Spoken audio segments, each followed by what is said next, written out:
ನಮಸ್ತೆ ಎಲ್ಲರಿಗೂ. ಸೊ ಎಲ್ರಿಗೂ ಒಂದೊಂದು ಪ್ರಯಾರಿಟೀಸ್ ಅಂತ ಇರುತ್ತೆ ಲೈಫಲ್ಲಿ. ಅದೇ ಥರ ನಿಮ್ಮ ಮಿಡ್ ಟರ್ಮ್ ಎಕ್ಸಾಮ್ಗೆ ಟಾಪ್ ಪ್ರಯಾರಿಟಿ ಕ್ವೆಶನ್ಸು ಚಾಪ್ಟರ್ 1 ಇಂದ ನೋಡ್ತಾ ಇದ್ದೀವಿ. That is nothing but sexual reproduction in flowering plants. So ಈ ಚಾಪ್ಟ್ರಲ್ಲಿ ಬೇಸಿಕಲಿ ನಿಮಗೆ ಟೋಟಲಿ 11 ಮಾರ್ಕ್ಸ್ ಬರುತ್ತೆ. ನೋಡಿದಾಗ MCQ 1, multiple choice questions 2 marks 1, 3 marks 1, 5 marks 1. So total of 11 marks in your final exam. So you could imagine in your midterm examination you could nearly get 20 to 22 marks easily from this particular chapter. Each chapter as of now we will be studying the 2 marks questions, 3 marks and all the 5 mark questions, most important questions. One by one we'll study. The first one, 2 mark questions. So first, so what is tapetum? Mention its function. So you remember anther structure. So anther, one of the male reproductive part in the flower, correct stamens alli anther irutte. Ee anther alli estond layers irutte. Aa layers ಬಗ್ಗೆ ಎಲ್ಲಾನು anyways we will be reading in the future concept. As of now just know adralli one of the layer is called as tapetum. Ee tapetum is the innermost layer of the anther. Anther ಗೆ ಇನ್ನೊಂದು ಹೆಸರು ಏನಂತ ಹೇಳ್ತೀವಿ? We can also call it as microsporangium. So ಈ TS of anther ಅಲ್ಲಿ innermost layer ನ ಏನಂತ ಹೇಳ್ತೀವಿ? We call it as tapetum. So this tapetum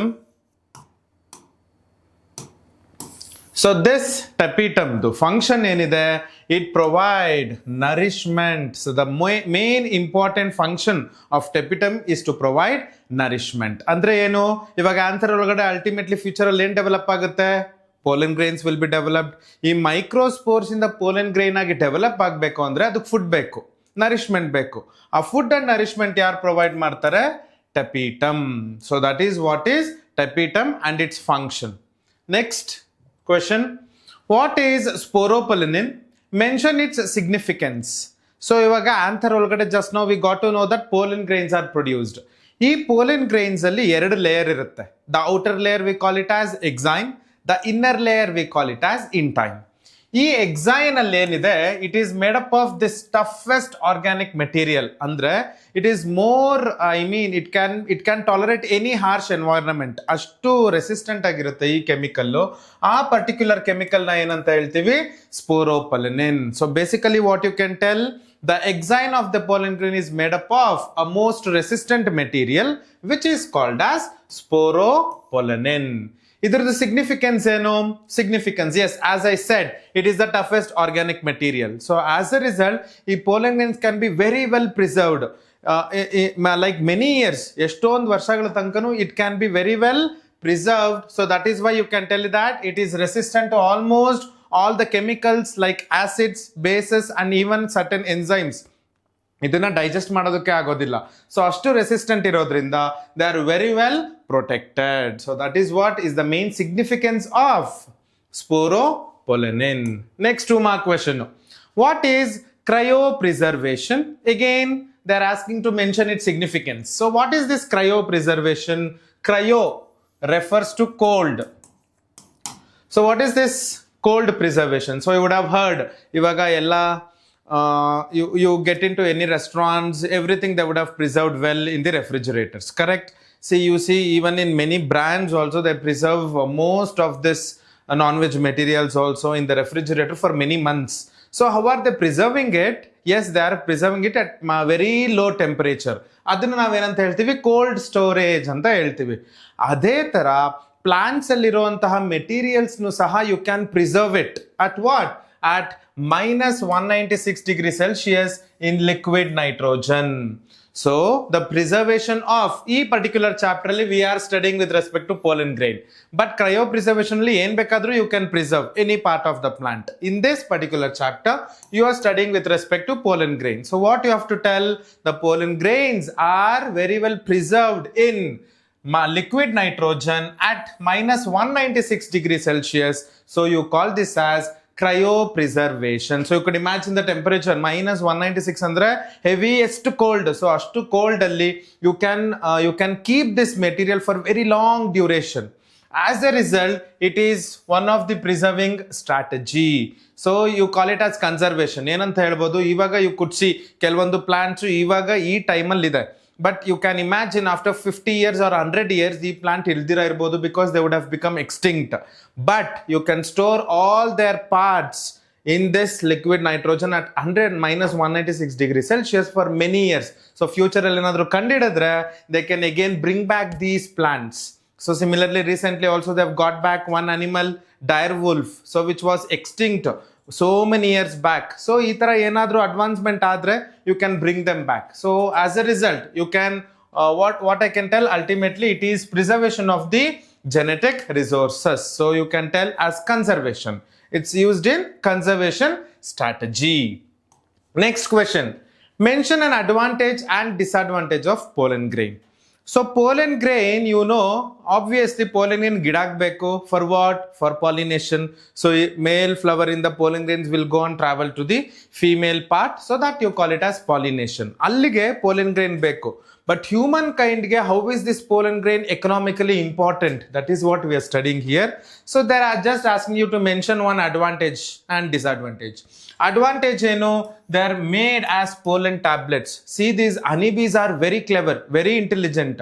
Yen madutte, they collect these pollen grains from wide variety of plants, and that too more nutritious plants, and some of them are medicinal plants.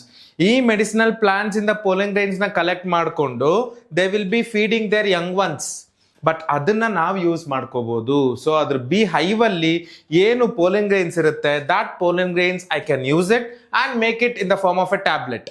ಆ tablet ನ ನಾವು ತಗೋಬಹುದು. It is available in market also as pollen tablets that gives that gives energy and stamina and nutrients. So they are used by athletes also to provide stamina and energy. So that is what is pollen tablets. Adhe tara, what is one disadvantage if I have to mention? There are few plants, like you would have heard, very common plant which cause allergies. Yaudu? It is Congress plant, nothing but Parthenium, correct? Ee Parthenium plant can cause allergies. Endrinda? Mainly because of their pollen grains. So the pollen grains cause many allergies, like in case of carrot grass antanu heltivi Parthenium na. So ee Parthenium can also, these pollen grains can also lead to asthma and respiratory disorders. So that is why they cause allergies in case of humans. Advantage of pollen tablets, disadvantage no allergies. Yes, next question. Classify ovary based on the number of carpels. So what is this carpel? Carpel andre eno, this entire thing I can call it as a carpel. Andre pistil ge innond hesrene carpel. So ee carpel ondidre you call it as monocarpellary. So mono refers to what? One. So they just have a one single carpel. Adanna navu monocarpellary anta heltivi. Illi second one eno? Multicarpellary. ಇದರಲ್ಲಿ ಅರ್ಥ ಇದೆ multi ಅಂದ್ರೆ ಏನು? Many. So this single flower has many carpels, ಅದನ್ನ ನಾವೇನಂತ ಹೇಳ್ತೀವಿ? Multicarpellary. Monocarpellary, this is a very simple example. What you would have seen, you have been drawing this diagram since I think 8th standard indanu draw ಮಾಡ್ತಾನೆ ಇದ್ದೀರಾ. It's a typical flower hibiscus. ಅದರಲ್ಲಿ ನೋಡಿದ್ರೆ ಏನಾಗುತ್ತೆ? They just have a single carpel. So that is why hibiscus becomes an example for monocarpellary, whereas multicarpellary example papaver and champaka, both are there. Papaver idರಲ್ಲಿ ನೋಡಬಹುದು, ಇಲ್ಲಿ all the carpels are fused. ಇವೆಲ್ಲ carpels, ಇವೆಲ್ಲ ಏನಾಗಿ ಹೋಗ್ಬಿಟ್ಟಿದೆ? Fuse ಆಗ್ಬಿಟ್ಟಿದೆ. But in this case the carpels are free. So this is example as in case of papaver. This as you see in case of champaka ಅಂದ್ರೆ ಸಂಪಿಗೆ ಹೂವ. ಇದರಲ್ಲಿ syncarpous ಅಂತ ಹೇಳ್ತೀವಿ when the carpels are fused. When the carpels are all free, ಒಂದೊಂದು individual unit ಆಗಿ ಕಾಣಿಸ್ತಿದ್ರೆ you call it as apocarpus. So basically you classify ovary into two types, unicarpellary, multicarpellary. Multicarpellary ಎರಡು ತರ ಬರುತ್ತೆ. ಒಂದೇನು syncarpus. Syncarpus ಅಂದ್ರೆ ಏನು? This one where the carpels are fused. Another one is what? Apocarpus. Apocarpus andre eno? When the carpels are free. So this is what you will answer for monocarpellary and multicarpellary ovary. Next question. What is filiform apparatus? What is its role? So filiform, finger like. So ಇಲ್ಲಿ ಏನಾಗುತ್ತೆ? You have an embryo sac. Embryo sac ಅಲ್ಲಿ ಏನಾಗಿದೆ?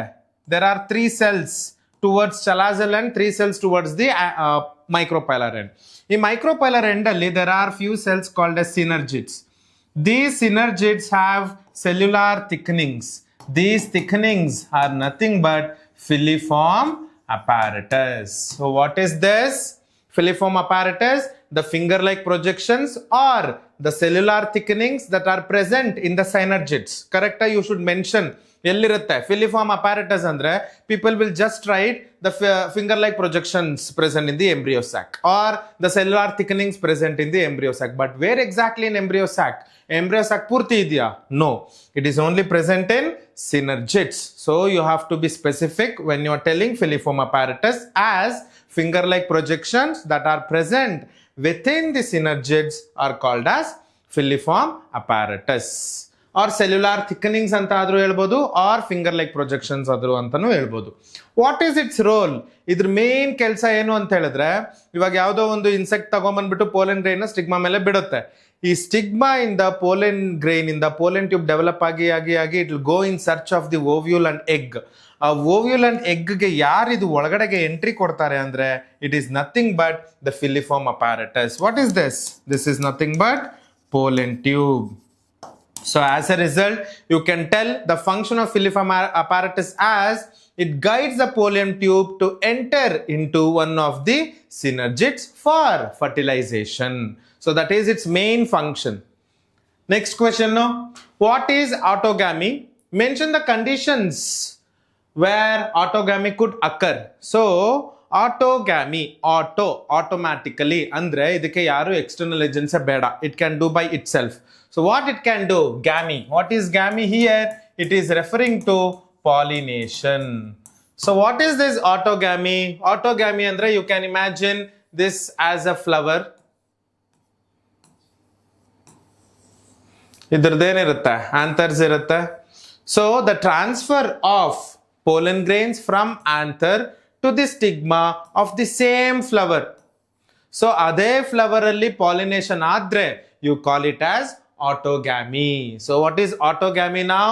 Autogamy andre transfer of pollen grain from anther to stigma within a same flower. Ade flower alli pollination adre you call it as autogamy. So you can also call it as, more common words, self pollination.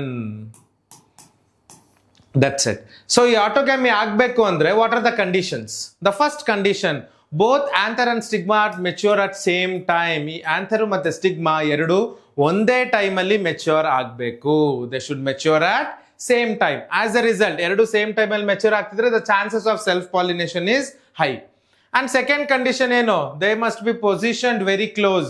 ಅಂದ್ರೆ anther ಮತ್ತೆ stigma ಎರಡು ತುಂಬಾ ಹತ್ರ ಇರಬೇಕು. At that time only the self pollination is possible. So these are the main conditions for autogamy to occur. Otherwise some flowers always remain in bud condition. ಅಂದ್ರೆ ಈ flowers ಅರಳೋದೇ ಇಲ್ಲ. ಆ ತರ ಫ್ಲವರ್ಸ್ ಅಲ್ಲಿ ಸೆಲ್ಫ್ ಪಾಲಿನೇಷನ್ ಮಾತ್ರನೇ ಆಗಕ್ chance ಇರೋದು.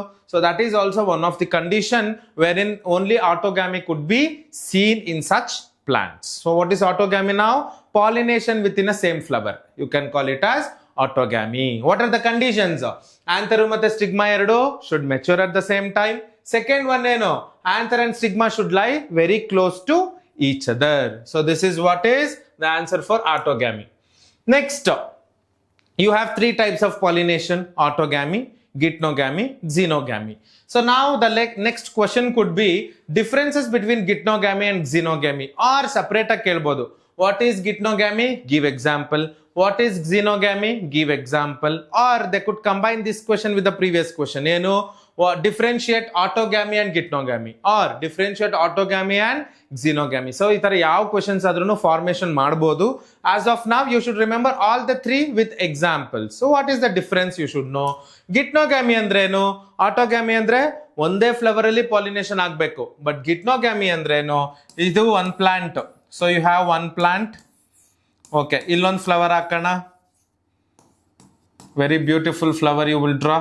Correct. So ಇಲ್ಲೇನಾಗುತ್ತೆ, ಇಲ್ಲಿಂದ ಆಂಥರ್ಸ್ ಇಂದ ಪೋಲೆನ್ ಗ್ರೈನ್ಸ್ ಹೋಗಿ ಈ ಫ್ಲವರ್ ಮೇಲೆ ಸ್ಟಿಗ್ಮಾ ಮೇಲೆ ಬಿದ್ರೆ you call it as geitonogamy.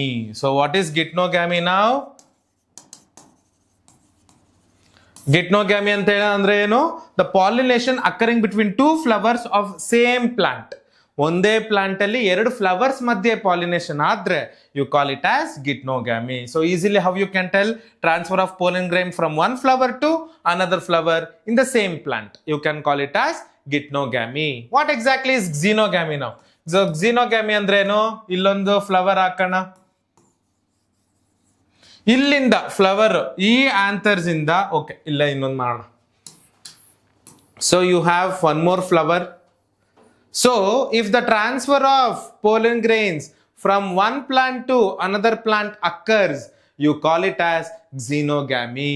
So what exactly is xenogamy now? Transfer of pollen grains from one flower to another flower of two different plants, but they should belong to same species. That is important. Illi navu parthenium plant itbittu illi navu mango plant itbitre pollination agutta? Agalla. So they should belong to same species. So that you call it as xenogamy. So what is geitonogamy now? Transfer of pollen grains from one flower to another flower of same plant. What is xenogamy now? Transfer of pollen grain from anther to stigma between two plants or between two flowers of two plants belonging to same species. That you call it as xenogamy. Idralli there is genetically they are exactly similar because pollen grain ಮತ್ತೆ stigma ಎರಡರದ್ದು ಒಂದೇ plant. So genes ಎಲ್ಲ ಕಡೆನೂ ಒಂದೇ ಇದೆ. So they are genetically very much similar. But ಇದರಲ್ಲಿ there are two different plants. ಅಂದ್ರೆ ಇದರಲ್ಲಿರೋ ಜೆನೆಟಿಕ್ ಕಾನ್ಸ್ಟಿಟ್ಯೂಷನ್ ಇಸ್ ಡಿಫರೆಂಟ್, ಇದರಲ್ಲಿರೋ genetic constitution is different. As a result they are genetically different. So xenogamy ಇನ್ನೊಂದು difference ಏನ್ ಹೇಳ್ಬೋದು? They are genetically different, whereas in geitonogamy they are genetically similar because ಎರಡು ಒಂದೇ plant ಇಂದ belong ಆಗ್ತಿದೆ, ಇದರಲ್ಲಿ ಎರಡು ಡಿಫರೆಂಟ್ ಪ್ಲಾಂಟ್ ಇಂದ belong ಆಗ್ತಿದೆ. So that is what you should write the difference between geitonogamy and xenogamy. ಇನ್ನೊಂದು ಕಾಮನ್ ಫೀಚರ್ ಹೇಳಬೇಕು ಅಂದ್ರೆ ಇವೆರಡಕ್ಕೂ ಪಾಲಿನೇಟರ್ಸ್ ಬೇಕು. As a result both geitonogamy and xenogamy you can call it as cross pollination because ಇದರಲ್ಲೂ pollinators ಬೇಕು, ಇದರಲ್ಲೂ pollinators ಬೇಕು. It could be wind or it could be any insects or anything else. So that is why pollinators are required here. But autogamy ಅಲ್ಲಿ ಬಂದ್ರೆ there is no requirement of pollinators. By chance ಆಗಿ pollinators ಇಂದನೂ ಆಗ್ಬೋದು ಆಟೋಗ್ಯಾಮಿಯಲ್ಲೂ. Next question, mention the floral rewards to insect from plants. So what exactly is reward? Reward ಅಂದ್ರೆ ಏನೋ ಒಂದು ಕೆಲಸ ಮಾಡಿರೋದಕ್ಕೆ ಅದಕ್ಕೆ ಏನೋ ಒಂದು ಪ್ರೈಸ್ ಕೊಡೋದು. That is what is reward. So ಇವಾಗ ಇಲ್ಲಿ ಹನಿ ಬಿ ಬಂದು ಪಾಲಿನೇಷನ್ ಮಾಡ್ತಿದೆ. ಹನಿ ಬಿ ಆಗಿರ್ಬೋದು, ಎನಿ ಇನ್ಸೆಕ್ಟ್ಸ್, ಬಟರ್ಫ್ಲೈ ಆಗಿರ್ಬೋದು, ಹಮ್ಮಿಂಗ್ ಬರ್ಡ್ ಆಗಿರ್ಬೋದು, ಈ ತರ ಎಷ್ಟೊಂದು birds animals they're all doing pollination. ಆ ಪಾಲಿನೇಷನ್ ಮಾಡ್ತಾ ಇರೋದ್ರಿಂದ ಪ್ಲಾಂಟ್ಸ್ ಇದಕ್ಕೆ ಏನ್ ಕೊಡ್ತಿದೆ ಅದನ್ನ ನಾವೇನಂತ ಹೇಳ್ತೀವಿ? Floral rewards. ಏನೇನ್ ಕೊಡ್ತಿದೆ flower or plant? It is giving nectar. One important thing it is giving is nectar. What is nectar? The sugary substance, the sugar liquid sap that is present with in the flower. ಎಲ್ಲರೂ ಇದನ್ನ taste ಮಾಡಿರ್ಬೋದು. Flower ಒಳಗಡೆ if U see that sugary sweet substance that is nothing but nectar. Otherwise second important thing ಪೋಲೆನ್ grains. So ಈ honey bee nectar ಜೊತೆ ಪೋಲೆನ್ grains ನು collect ಮಾಡ್ಕೊಂಡು ಹೋಗ್ತಿದೆ to feed their young ones. So they are also offering them pollen grains. Another one, edible floral parts. So edible floral parts ಅಂದ್ರೆ ಏನು? Why there is edible floral parts? Because of this.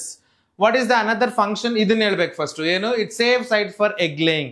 So you see many insects ಹೋಗ್ಬಿಟ್ಟು ಏನ್ ಮಾಡುತ್ತೆ? Flower ಒಳಗಡೆ ಮೊಟ್ಟೆ ಇಟ್ಬಿಡುತ್ತೆ. ಮೊಟ್ಟೆ ಇಟ್ಟಾದ್ಮೇಲೆ ಏನಾಗುತ್ತೆ? That eggs will eventually turn into larval forms. Correct? ಆ ಲಾರ್ವಲ್ ಫಾರ್ಮ್ಗೆ ಫುಡ್ ಆಗುತ್ತೆ. So that is why edible floral parts. And also they are giving a safe place. Why I am telling safe? Because they are very well protected and they have food source for the future offsprings. ಅದಕ್ಕೋಸ್ಕರ their site for the egg laying also. I think this much is enough if you write for the floral reward. So they are giving nectar, they are giving pollen grain, they are giving safe place to lay their eggs. ಇದನ್ನ ನೀವು very simple ಆಗಿ ನೋಡಬಹುದು ಅಂದ್ರೆ mango. So mango ಅಲ್ಲಿ ಕೆಲವೊಂದ್ಸರಿ I use to wonder, mango ಒಳಗಡೆ mango ಮೇಲೆ ಏನು ಒಂದು ಹೋಲ್ ಇಲ್ಲ, ಏನೂ ಇಲ್ಲ, ಬಟ್ ಮ್ಯಾಂಗೋ ಒಳಗಡೆ ಸೀಡ್ ಅಲ್ಲಿ ಹುಳ ಬಂದಿದೆ. ಎಲ್ಲಿಂದ ಬಂದಿದೆ ಹುಳ? ಎಲ್ಲಿಂದ ಬಂದಿದೆ ಅಂತ ಹೇಳಿದ್ರೆ ಆ ಇನ್ಸೆಕ್ಟ್, ಯಾವುದೋ ಒಂದು ಇನ್ಸೆಕ್ಟ್ ಏನಾಗಿದೆ, ಎಗ್ಗು ಮ್ಯಾಂಗೋ ಫ್ಲವರ್ ಇದ್ದಾಗೇನೆ ಲೇ ಮಾಡಿದೆ. ಆಸ್ ಎ ರಿಸಲ್ಟ್ ಆ ಫ್ಲವರ್ ಫ್ರೂಟ್ ಆದ್ಮೇಲೆ that eggs are hatched into larval forms. That is why you see even if the outer surface is completely clean, you could still spot some insects inside. This is the main reason. Next, Amorphophilus and moth cannot exist without each other. So Amorphophilus, it's a very beautiful flower, one of the largest flower. Andre largest andre you can imagine as a longest. Yes, largest is Rafflesia, but longest tumba ati uddavagiro flower andre idane, which can grow up to nearly 6 feet also. This Amorphophilus flowers and a moth. Moth andre eno, it is an insect. ಇವೆರಡೂನು cannot exist without each other. ಅಂದ್ರೆ amorphophallus ಇದ್ರ ಮೇಲೆ depend ಆಗಿದೆ, ಮಾತ್ ಇದ್ರ ಮೇಲೆ depend ಆಗಿದೆ. So such kind of relationship you call it as mutualistic, or you can also call it as mutualism, which you will again study in ecology chapters. What exactly is mutualism now? Give and take policy. ನೀನೊಂದು function ನನಗೆ ಮಾಡು, ನಾನೊಂದು function ನಿನಗೆ ಮಾಡ್ತೀನಿ. So they will help each other. So such kind of relationship you call it as mutualistic relationship. ಏನ್ ಮಾಡ್ತಿದೆ ಅಮಾರ್ಫೋಫಿಲಸ್? ಏನ್ ಮಾಡ್ತಿದೆ? They are doing ಅಮಾರ್ಫೋಫಿಲಸ್ ಏನ್ ಮಾಡ್ತಿದೆ? They are giving the place for the moth to lay the eggs. ಅಂದ್ರೆ Amorphophallus is a flower. So moth ಬಂದ್ಬಿಟ್ಟು Amorphophallus flower ಒಳಗಡೆ eggs ಇಡಕ್ಕೆ ಜಾಗ ಕೊಡ್ತಿದೆ. ಅಂಡ್ ಸೆಕೆಂಡ್ ಇಂಪಾರ್ಟೆಂಟ್ ಥಿಂಗ್ ಏನು? What is this moth doing to this flower? Yes, obviously it is doing what? Pollination. It is doing what? Pollination. Whereas moth ಏನ್ ಮಾಡ್ತಿದೆ? Oviposition ಅಂದ್ರೆ laying of eggs. So eggs ನ lay ಮಾಡೋದಕ್ಕೆ help ಮಾಡ್ತಿದೆ. That is why they both are dependent on each other. ಮಾತ್ ಇದಕ್ಕೆ pollination ಮಾಡುತ್ತೆ, ಇದು ಮಾತ್ಗೆ ಏನ್ ಮಾಡ್ತಿದೆ? It gives the shelter or gives the place to lay their eggs. Next question, differentiate albuminous and exalbuminous seeds. Albuminous also called as endospermic seeds. Albuminous ಗೆ ಇನ್ನೊಂದು ಹೆಸರೇನು ಅಂದ್ರೆ ಎಂಡೋಸ್ಪರ್ಮಿಕ್ ಸೀಡ್ಸ್. ಎಕ್ಸ್ ಆಲ್ಬುಮಿನಸ್ ಅಂದ್ರೆ they are also called as non albuminous seeds. So ex ಅಂದ್ರೆ ಏನು? Very common English word you people would have used, ex. So ex ಅಂದ್ರೆ ಏನು? Once upon a time ಇತ್ತು, ಬಟ್ ಇವಾಗಿಲ್ಲ. So that is what is ex now. So albuminous ಅಲ್ಲಿ ಏನು? Endosperm is present. That is why you call it as albuminous or endospermic seeds. Versus exalbuminous ಅಲ್ಲಿ ಏನು? Endosperm first ಇತ್ತು, but ಅದು ಎಲ್ಲ embryo ತಿನ್ಕೊಂಡ್ಬಿಟ್ಟಿದೆ. As a result in seed ಬರೋ ಅಷ್ಟೊತ್ತಿಗೆ ಎಂಡೋಸ್ಪರ್ಮ್ ಏನು ಇಲ್ವೇ ಇಲ್ಲ. Such seeds you call it as what? Exalbuminous seeds or non endospermic seeds. So what is the basic difference between these two? Albuminous ಅಲ್ಲಿ endosperm is present, exalbuminous ಅಲ್ಲಿ endosperm is absent. Very good example for albuminous is castor, wheat. These are the albuminous. Innu very good example helbekandre coconut is also an endospermic seeds. Adralli endosperm hage ide. But exalbuminous ge you remember all the pulses andre eno? Ella kaalugulu like pea, batani, groundnut, kadle bija. You can also give horse gram, green gram, so many things. Ivellanu non endospermic. They don't have endosperm in the seed. So this is the basic differences between endospermic seed and non-endospermic seed. Next question. What are perispermic seeds? Actually seeds ಮೂರು ತರ classify ಮಾಡಿದೀವಿ. ಒಂದು endospermic, ಇನ್ನೊಂದು ನಾನ್ endospermic. And there is one more category, you call this as perispermic seeds. ಈ ಪೆರಿಸ್ಪರ್ಮಿಕ್ seeds ಅಲ್ಲಿ ಏನು ಅಂದ್ರೆ nucellus is still present. So ಈ ನ್ಯೂಸೆಲಸ್ ಏನು? It's the nourishing tissue. ಇವಾಗ ಹೆಂಗೆ ಆಂಥರ್ ಒಳಗಡೆ ಟೆಪಿಟಮ್ ಇತ್ತು, ಆ tapetum was giving nourishment for the developing microspores or pollen grains. ಅದೇ ತರ ಫೀಮೇಲ್ ಅಲ್ಲಿ ಯಾರು ಕೊಡ್ತಿರ್ತಾರೆ? Nucellus. So nucellus is giving nourishment for the developing embryo sac. But ಈ ನ್ಯೂಸೆಲಸ್ ಎಂಬ್ರಿಯೋ ಸ್ಯಾಕ್ ಏನಾಗೋಗಿದೆ? ಎಂಬ್ರಿಯೋ ಆಗಿ ಎಂಡೋಸ್ಪರ್ಮ್ ಆಗಿ ಫ್ಯೂಚರ್ ಸೀಡ್ ಆಗ್ಬಿಟ್ಟಿದೆ, ovule. But still this nucellus is still present. ಆ ಸೀಡ್ಸ್ ನಾವೇನಂತ ಹೇಳ್ತೀವಿ? Perispermic seeds. So you call such seeds as what? Perispermic seeds. Perisperm ಅಂದ್ರೆ ಏನು? Persistent nucellus in the seed. So nucellus is also nourishing tissue only. ಆ nucellus ಇನ್ನೂ seeds ಅಲ್ಲಿ ಇದ್ರೆ you call such seeds as perispermic seeds. Very good example is these two. ನಿಮ್ syllabus ಇರೋದು ಇವೆರಡೆ. You must remember these two examples, that is black pepper and beet. So black pepper and beet are the two examples for perispermic seeds. Next question going on. That is, name the oldest and second oldest viable seed. See, there are many old seeds, but nimma syllabus prakara they have mentioned this. The oldest seed is Lupinus arcticus. So yes, when you are writing the scientific names, obviously you must underline. But illa underline madongilla because I have already used italics. So italics, when you are typing, when you are writing, you must underline the words separately. So Lupinus arcticus is nearly 10,000 years old. ಅಂದ್ರೆ viable ಅಂದ್ರೆ ಏನು, 10,000 ವರ್ಷ ಆದ್ಮೇಲೇನು ಈ seed ನ ಹಾಕಿದ್ರೆ ಹೊಸ ಗಿಡ ಬರುತ್ತೆ. So they are that much, that is what you called as viable. They are able to grow. So which is the oldest now? Lupinus arcticus. So it's a very beautiful purple or blue colored flowers barutte. That is actually Lupinus arcticus. Another one is Phoenix dactylifera. So ಈಚಿಲ್ ಮರ, very common plant you would have heard, date palm. So ಈಚಿಲ್ ಮರ exactly. So ಇದ್ರದ್ದು seeds, they are viable nearly for 2,000 years. So they are viable for nearly 2,000. So which is the oldest viable now? Lupinus arcticus. Second oldest ಯಾವುದು?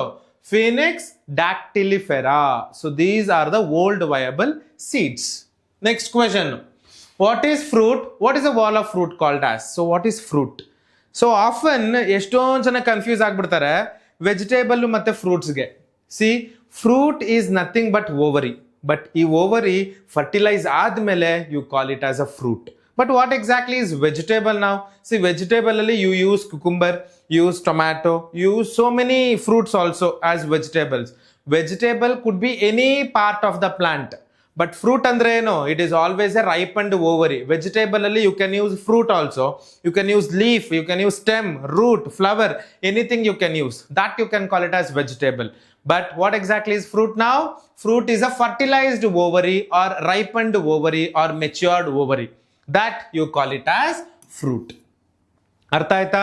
So ಈ fruits ಒಳಗಡೆ ಏನಿರಬೇಕು? Obviously they should contain seeds. So whichever part of the plant contain seeds, you can call them as fruits. So what is this fruit outer wall called as? So you have this mango. Okay, rough sketch adjust ಮಾಡ್ಕೋಬೇಕು. So this is mango. ಈ mango ಅಲ್ಲಿ the outermost layer, the wall of the this fruit, you call it as pericarp. You call it as what? Pericarp. So what is the wall of the fruit called as? It is called as pericarp. Maybe in your first piece you would have studied the pericarp is also having 3 layers. What is it? Epicarp, mesocarp and endocarp. So these are the 3 layers within the pericarp. So you understood this question? Next up, differentiate between true and false fruits and give some examples. So what is this true fruit? Fruit andre nimge already gottu. Fruit andre eno? It's the fertilized ovary or mature ovary. That you call it as fruit. So what is true fruit? True fruit andre ovary inda develop agiro fruit na you call it as true fruit. So true fruit andre eno?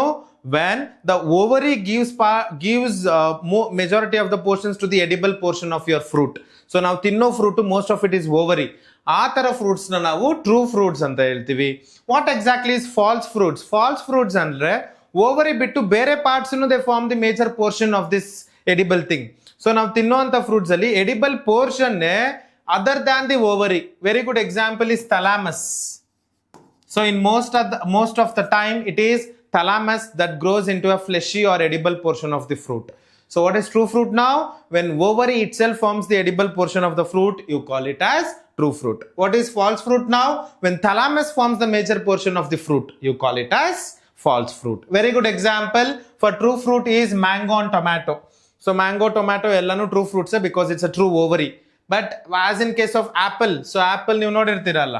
So if yes, so this is apple, ಇಲ್ಲಿ ಒಳಗಡೆ ovary ಇರುತ್ತೆ, ಅಲ್ಲಿ seeds ಇರುತ್ತೆ. There will be seeds. So this is actually ovary, but this is actually grown from thalamus. So the edible portion ನಾವೇನ್ ತಿಂತಾ ಇದೀವಿ, it is usually thalamus rather than the ovary. Usually ovary we will discard in this case, apple. ಅದೇ ತರ even strawberry, even in case of strawberry it is thalamus only what we eat and seeds are outside the fruit, correct? So ಅದೇ ತರ another example if you have to remember cashew ಅಂದ್ರೆ ಏನು? Cashew ಅಂದ್ರೆ nothing but ಗೋಡಂಬಿ. So ಅದರಲ್ಲೂ ಅಷ್ಟೇನೆ it is a false fruit. Apart from that even pear, so PEAR, even these are all false fruits. So true fruits ge mango, tomato, orange, brinjal, all these things are true fruits. So this is about true fruits and false fruits. Next question. ಏನು ಇಷ್ಟೊಂದು questions ಇದೆ 2 marks ಅಂತ ಅನ್ಕೊಳಕ್ ಹೋಗ್ಬೇಡಿ. I have covered majority of questions.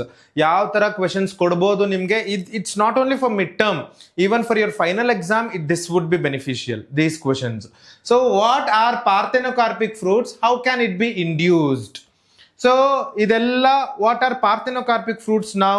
Fruits formed without fertilization. So there is formation of fruit, but idರಲ್ಲಿ fertilization ಆಗ್ತಿಲ್ಲ. Fertilization ಆಗ್ತಿಲ್ಲ ಅಂದ್ರೆ ಅದರಲ್ಲಿ seeds ಇರಲ್ಲ. Such fruits you commonly call them as what? Seedless fruits. You call them as seedless fruits. So that is what is parthenocarpic fruit. So what are partheno ಅಂದ್ರೆ without fertilization. So what are parthenocarpic? Carpic ಅಂದ್ರೆ ಏನು? Female part. Correct? So fruit formed without fertilization, you call it as parthenocarpic fruits, commonly called as seedless fruits. Very good example for this is banana. Other than that, pineapple. Idralella seeds iralla. So they're all seedless. So banana and pineapple are a very good example for parthenocarpic fruits. These seedless fruits ivaga estondralli bartide. Now you are seeing seedless oranges, seedless watermelon, seedless papaya. So idella heng barutte? By spraying a hormone, mainly auxins. So auxins ಅನ್ನೋ phytohormones ನಾವು spray ಮಾಡಿದ್ರೆ any fruit you can turn into a seedless fruit. So that is why auxin is use to induce parthenocarpy, to induce seedless fruits. So this is what is the answer you will write. So parthenocarpy andre formation of fruits without fertilization. By which you can induce it? Yes, you can induce it by using plant hormones like auxins. Next 2 mark question. Define Apomixis, give example. So what is this Apomixis? It is a asexual formation of seed without fertilization. Parthenocarpic fruits andre eno? Formation of fruit without fertilization. But Apomixis andre eno? Formation of seed without fertilization. So there is a difference. Adralli fruit, idralli seed. So seed formation without fertilization you call it as Apomixis. Yavdralli nodabodu?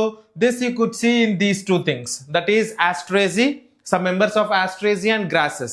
So Asteraceae andre eno? You would have heard of Solanaceae. Adhe tara Asteraceae. Asteraceae is a family. Sunflower family. So yav flowers ee tara iruttalla, sunflowers tara. So all these flowers are belonging to Asteraceae. Sunflower, gerbera, chanduva and tridax. So all these things are basic examples for Asteraceae. And grasses antu I hope you know. So grasses anta kelida takshana often my students get confused. Grasses gondu example kodi andre ellanu garke hullu, ee hullu, ha hullu antane heltare. But there are many grasses you can tell which we eat. Yavdu like rice, wheat, ragi, correct, maize. All these things are grasses only. They are all coming under Poaceae members. Adike these 2 are the examples for Apomixis. So Apomixis andre eno? Seed formation without fertilization.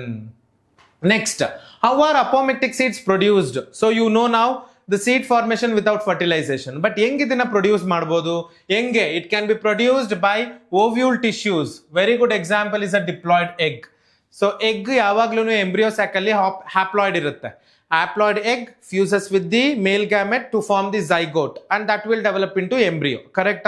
ಹೊಸ ಗಿಡ ಬರುತ್ತೆ ಅದರಿಂದ.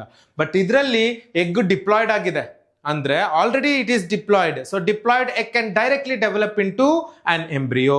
Another situation arises from nucellus. So nucellus andre already ಓದಿದೀವಿ, the nourishing tissue present within the ovule, you call it as nucellus. ಈ nucellus ಆ ovule ಒಳಗಡೆಯಿಂದ embryo sac ಒಳಗಡೆ ಬಂದ್ಬಿಡುತ್ತೆ. ಅಲ್ಲಿ embryo sac ಒಳಗೆ ಬಂದು they protrude inside and they form the embryos. So such embryos you call it as nucellar embryos. So how can you produce now apomictic seeds? One by diploid egg. Another one, the nucellus cells also can give rise to embryos. Next, define polyembryony, give example. Idralle artha ide poly andre eno? Many. Embryony andre many embryo. So usually ಒಂದು seed ಅಲ್ಲಿ ಏನಿರಬೇಕು? ಒಂದೇ embryo ಇರಬೇಕು. But in this case one seed has more than one embryo. Such condition you can call it as what? Polyembryony. So there is formation of many embryos within a single seed. Such condition you call it as polyembryony. Very good example is citrus. and mango. So citrus, all the lemon, orange, ivellanu citrus ಗೆ ಬರುತ್ತೆ, and mango, which is a common fruit you would have known. So iveradrallೂ it's the same thing. I have observed this specifically also even from the mango seed, two plants coming from the same seed. If you would have observed, that is because ಆ seed ಅಲ್ಲಿ ಎರಡು embryos ಇದೆ. That is why you get two plants from a single seed. Even try to observe even in the citrus. So ಮನೆಯಲ್ಲೇ ನೀವು citrus seeds ನ ಹಾಕಿ you can see ಒಂದು ಪಾಟಲ್ ಒಂದೇ seed ಹಾಕಿ ಅದರಿಂದ ಎರಡು ಗಿಡ or ಮೂರು ಗಿಡ ಬರ್ತಿದೆ ಅಂದ್ರೆ ಅದರ ಅರ್ಥ ಏನು? They are having polyembryos. So many embryos are present within a single seed. So this is what is example for polyembryony. Next, the last 2 mark question, hopefully yes. This is last 2 mark question. Mention the applications of apomixis or apomictic seeds antanu keltare. So ಏನು the major advantage ಏನು ಅಂತ ಹೇಳಿದ್ರೆ, it produces seeds with desired characters without segregation. So what is this segregation? You will understand in the Mendelian concepts. ಏನು ಯಾವುದೋ ಒಂದು ಎರಡು character ನ ನಾನು ಒಂದೇ ಪ್ಲಾಂಟ್ ಅಲ್ಲಿ ಹಾಕಿರ್ತೀನಿ, ಅದರಿಂದ ಬರೋ ಸೀಡ್ಸ್ ನ ತಗೊಂಡು ಹಾಕಿದ್ರೆ ನಿಮ್ಗೆ ಅದೇ ಹೈಬ್ರಿಡ್ ಪ್ಲಾಂಟ್ ಬರಲ್ಲ. Why? Because they would have segregated. So if I have to tell capital T small t idre, they would have segregated as capital T one gamete to small t one gamete. So ನಾನು ಎರಡು character ಒಂದರಲ್ಲೇ ಇದ್ದಿದ್ದು ಇವಾಗ segregate ಆಗೋಗ್ಬಿಡ್ತಿದೆ, separate ಆಗೋಗ್ತಿದೆ. So the seeds will be no more hybrid. But apomixis ಅಲ್ಲಿ ಆ ತರ ಆಗಲ್ಲ. You can develop hybrid seeds without segregation. That is one advantage. Another advantage ಏನು ಅಂತ ಹೇಳಿದ್ರೆ, aids in production of hybrid seeds. So they are also helpful to produce hybrid seeds without any segregation. And hybrid seeds production is very, very expensive. It is costly and expensive, but apomictic seeds production is much lesser. So ಅದಕ್ಕೋಸ್ಕರನೇ ಈ companies ಎಲ್ಲ hybrid seeds ನ produce ಮಾಡ್ತಾರೆ, so that farmers ಮತ್ತೆ ಬರಬೇಕು seeds ನ ತಗೊಳ್ಳೋದಕ್ಕೆ. That is a kind of business also they are doing. So but in case of apomictic seeds it is not like that. ಆ ಪ್ಲಾಂಟ್ ಇಂದ ಬಂದಿರೋ ಮತ್ತೆ ಸೀಡ್ಸ್ ನ also you can use it as hybrid seeds because it maintains the genetic uniformity. So ಏನ್ jeans ಹಾಕಿರ್ತೀವಿ ಆ jeans ಹಾಗೆ ಇರುತ್ತೆ. So that is why it maintains the genetic uniformity. So these are the basic advantages of apomictic seeds over hybrid seeds. Next, let's get into 3 marks questions. So 3 marks questions, as you know, idrinda ಒಂದು 3 mark question 100% ಬರುತ್ತೆ. ಯಾವ ತರ ಬರುತ್ತೆ, let's know. The first one is the differences between megasporogenesis and microsporogenesis. So ಅದರಲ್ಲೇ ಅರ್ಥ ಇದೆ. Microsporogenesis. Genesis ಅಂದ್ರೆ ಏನು? Formation. Formation of what? Microspores. So formation of microspores is called as microsporogenesis. That is the first difference. Correct? Next, formation of megaspore or formation of embryo sac. You can call it as megasporogenesis. Mega ಅಂದ್ರೆ ದೊಡ್ಡದಾಗಿರುತ್ತೆ, micro ಅಂದ್ರೆ ಚಿಕ್ಕದಾಗಿರುತ್ತೆ. pollen grains are much smaller when compared to an ovule. Correct? So microsporogenesis ಅಂದ್ರೆ formation of microspores, megasporogenesis ಅಂದ್ರೆ formation of megaspores. So microspores will develop into male gametophyte, whereas megaspores will develop into female gametophyte. ಈ ಮೇಲ್ gametophyte ನ ಏನಂತ ಹೇಳ್ತೀವಿ? We call them as pollen grain. Whereas female gametophyte ನ ಏನಂತ ಹೇಳ್ತೀವಿ? We call it as embryo sac. So that is what is the ultimate product. Microsporogenesis ಇಂದ pollen grain ಬರುತ್ತೆ, megasporogenesis ಇಂದ embryo sac ಬರುತ್ತೆ. ಎಲ್ಲಾಗುತ್ತೆ microsporogenesis? Yes, it is occurring within anther. Megasporogenesis ಎಲ್ಲ ಆಗ್ತಿದೆ, it is occurring within the ovule. So these are the basic differences. ಅದು ಬಿಟ್ರೆ you can also tell microsporogenesis ಆಗಬೇಕಾದ್ರೆ the pollen grains are tetrahedral. Tetrahedral ಅಂದ್ರೆ 4 microspores ಒಂದೇ ಕಡೆ ಇರುತ್ತೆ. ಇಲ್ಲಿ 3 ಇರುತ್ತೆ ಆಕ್ಚುಲಿ, ಹಿಂದಗಡೆ ಒಂದಿರುತ್ತೆ. That is tetrahedral. But in this case megasporogenesis ಅಲ್ಲಿ ಏನಾಗುತ್ತೆ? They are linear tetrad. That also you can tell if you have to remember. ಇದರಲ್ಲಿ ಏನಾಗ್ತಿರುತ್ತೆ? tetrahedral tetrad, they will be together. ಇದರಲ್ಲಿ ಒಂದ್ರ ಮೇಲೆ ಒಂದಿರುತ್ತೆ megaspores. So they are a linear tetrad. So these are the basic differences between microsporogenesis and megasporogenesis. Next question. What are chasmogamous and cleistogamous flowers? Give example. So what is this chasmogamous? ಯಾವ flowers ಅರಳಿರುತ್ತೆ ಅದನ್ನೆಲ್ಲ chasmogamous ಅಂತ ಹೇಳ್ತೀವಿ. ಯಾವ flower ಅರಳೋದೇ ಇಲ್ಲ ಅಂದ್ರೆ not flower ಬಡ್ಡಿದ್ದು ಆಮೇಲೆ ಅರಳೋ condition ಹೇಳ್ತಿಲ್ಲ. ಯಾವ flowers will never ever open, they will always remain in bud condition. Such flowers you call it as cleistogamous flowers. So what are chasmogamous flowers now? Casmogamous andre the flowers are open, exposing the anthers and stigma. Whereas cleistogamous flowers andre they will never open. As a result they will always remain in a bud condition. ಇವೆರಡಕ್ಕೂ example same ನಿಮ್ಮ textbook ಅಲ್ಲಿ ಇರೋದು Oxalis, Viola and Commelina. Oxalis, Viola, Commelina. ಒಂದೆರಡು ಸರಿ ಬೇರೆ ಅವ್ರ names ನ ಈ ತರ ಚೇಂಜ್ ಮಾಡಿ ನೆನ್ಪಿಟ್ಕೊಂಡ್ಬಿಟ್ರೆ you can remember these names. Oxalis, Viola, Commelina ಎರಡಕ್ಕೂ same examples you can give. Why? Because ಈ ಪ್ಲಾಂಟ್ಸ್ ಅಲ್ಲಿ ಎರಡು ತರ ಫ್ಲವರ್ಸ್ ಇದೆ. Chasmogamous flowers are also there, cleistogamous flowers are also there. So ಇನ್ನೊಂದು ಡಿಫ್ರೆನ್ಸ್ ಏನಾದ್ರು ಹೇಳ್ಬೋದು ಅಂದ್ರೆ ಕ್ಯಾಸ್ಮೋಗ್ಯಾಮಸ್ ಫ್ಲವರ್ಸ್ ಅಲ್ಲಿ ಕ್ರಾಸ್ ಪಾಲಿನೇಷನ್ ಆಗುತ್ತೆ, ವೆರಸ್ ಕ್ಲಿಸ್ಟೋಗ್ಯಾಮಸ್ ಫ್ಲವರ್ಸ್ ಅಲ್ಲಿ ಆಲ್ವೇಸ್ ಸೆಲ್ಫ್ ಪಾಲಿನೇಷನ್ ಆಗಬೇಕು. So that is one more difference you can tell. Yes, next question. Define anemophily, mention the features of anemophilous flowers. So what is this anemophily? And majority will write pollination by animals ಅಂತ. But anemo ಅಂದ್ರೆ refers to wind. What is wind? Wind ಅಂದ್ರೆ moving air. So air move ಆಗ್ತಾ ಇರೋದನ್ನ you call it as wind. So pollination by wind you call it as anemophily. You should remember, anemophily ಅಂದ್ರೆ pollination by wind, not by animals. Zoo ಅಂದ್ರೆ animal, ನೆನ್ಪಿಟ್ಕೋಬೇಕು. So pollination by wind you call it as anemophily. So ಈ wind pollination ಆಗ್ತಾ ಇರೋದ್ರಿಂದ ಇವ್ರು ಯಾರನ್ನೂ attract ಮಾಡುವಂತ ಅವಶ್ಯಕತೆನೇ ಇಲ್ಲ. Because wind will be always there. ವಿಂಡ್ಗೆ ಯಾರನ್ನು ಅಟ್ರಾಕ್ಟ್ ಮಾಡುವಂತ ಅವಶ್ಯಕತೆನೂ ಇಲ್ಲ. As a result the flowers ಏನಿರುತ್ತೆ they are not that much attractive. The flowers are not attractive. They are small and inconspicuous. They are very, very small. They are very small. You could see this in grasses. So usually monocots grasses alli ನೀವು ನೋಡಿದ್ರೆ ಆ grasses flowers they are still inconspicuous and very small. And they produce non-sticky and dry pollen grain. That is very important. They should produce non-sticky.